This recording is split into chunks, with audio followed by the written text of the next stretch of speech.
C64 presents a Playguide video review. Sit back and enjoy the show.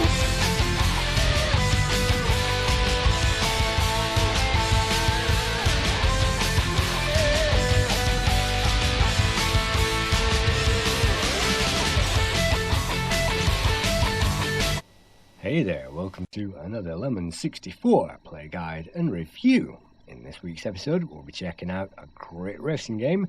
It's Pole Position, developed of course by Atari Soft under license by Namco, and they published this on their Dead Soft label in 1984.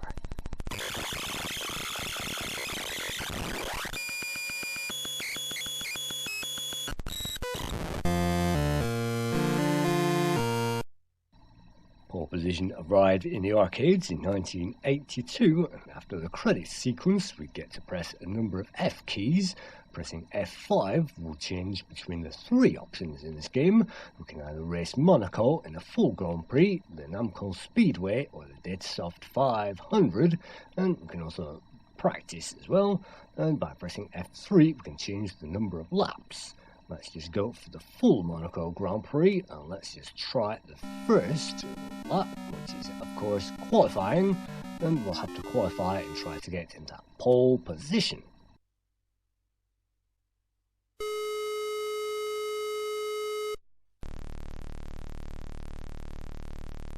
Pushing forward on the controller will accelerate that vehicle unless your controller is in port 2, and then you'll have to swap those over. If you have the emulation, you can press Alt and J, but I'm also choosing to use the menu. So now that that is in the right position, let's set off with 83 seconds as we go over that line.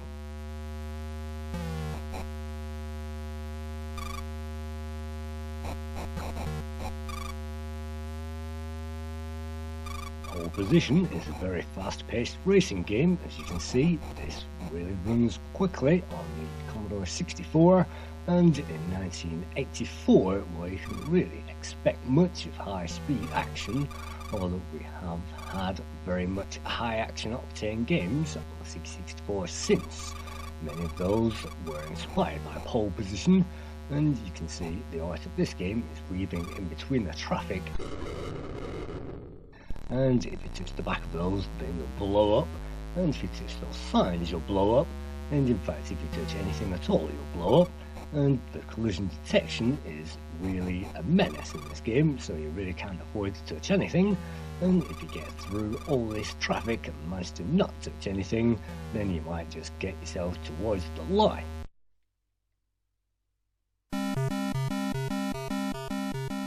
Gain 4,000 points for coming in first and gaining that pole position on the qualifying, and it is generous with the points in this game. It really does give the player ample advantage. And so let's move on to the first lap of the 4 that we selected in Monaco, and let's see how we go on.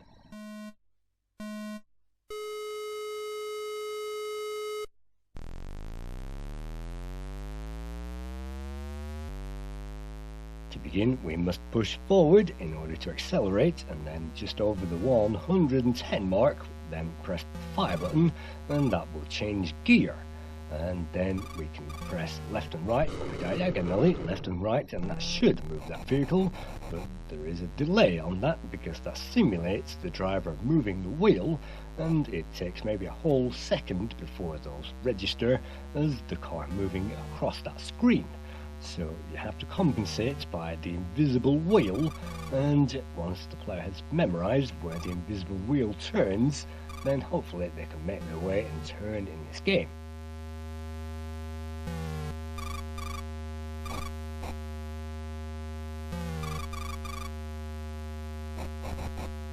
If they can't stay on that tarmac, then they can always choose the grass, and cutting the grass is definitely recommended in this game.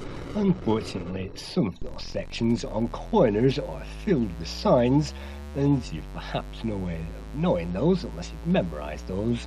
So the best tactic usually is to point that thing around the corners and stay on the inside track, because that cuts down the time that it will take to complete that lap.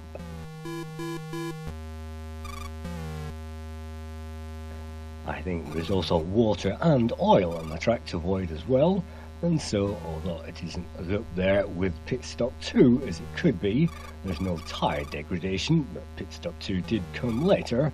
Pit Stop 1 appeared in 1993, so it did appear before this, but of course this is based on the 92 arcade conversion. So you can see moving clouds in the background, and these horizons really do move quickly, and you can see the frame rate is reasonable enough, and the driving on offer gives us a very difficult measure of driving in this game. You really have to aim perfectly, and you even have to slow down by using the old arrow method, pressing the fire button and gearing down in a tricky situation.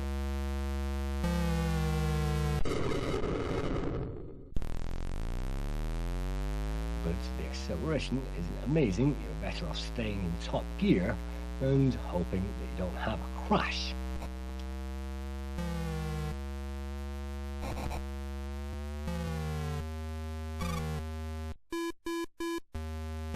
Of course, if the player takes it easy, then they should be able to get around most obstacles, but the driver gets 50 points for every 5 meters that they travel in the game apparently, and they also gain 50 points for passing each car.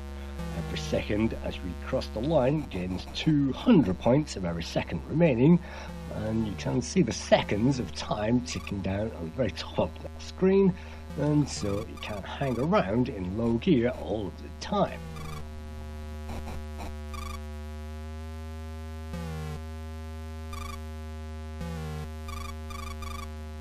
Atari also converted many of their other arcade conversions to the Commodore 64, including of course Pac-Man, Centipede, Dig Dug, Donkey Kong, Galaxian, Moon Patrol, Defender, and the 3D Battle Zone, which appeared in 1983, and they also created a Gremlins game, which I even never knew about until this very moment, which was created in 1983.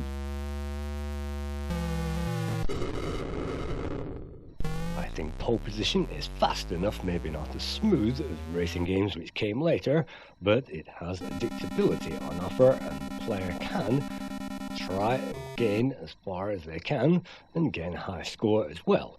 So it's not easy, it's not a pushover, and so it gains some kind of respect. And Zap 64 gave this 70%, Lemon 64 gave this 64%, and so that gives this an average score of 6.5 out of 10. Thank you for viewing another Lemon C64 Play Guide and review. Thank you.